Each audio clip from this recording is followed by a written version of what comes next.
The woman simply tried to remove her mask, but the pain was palpable. She could only call for help from her assistant. However, beneath her beautiful exterior, hidden was a withered, aged face. She was the Great Witch, a witch who had lived for thousands of years. Her head was almost completely hairless, with only a few white hairs adorning her dry skin. The boy hiding under the table was horrified at this sight, for it was the first time in his life he had ever seen a legendary witch. Then with a startling realization, the young witches in the audience had no toes. While their skin didn't appear as rough, their bodies were covered in calluses. Not a single hair on their heads was their own, and their scalps were covered in small, large bumps. It was the annual year-end summary meeting, and the Great Witch had summoned the young witches to the meeting. She explained that each witch had only captured one child last year, so this year's goal had to be even greater, to eliminate all the children in the world. Otherwise, their witch guild would have no meaning to exist. Seeing this, the obedient witches quickly took up their notebooks and wrote it down. However, some witches were not only disobedient, but also secretly said from the audience that the task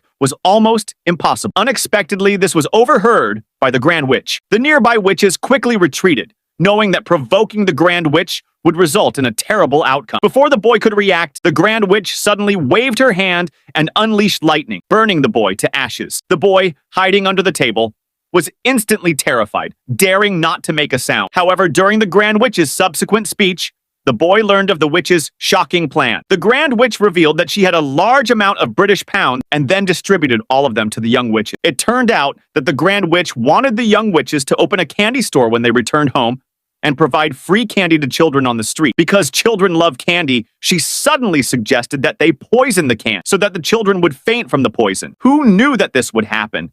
If you liked the video, then don't forget to like the video and subscribe the channel.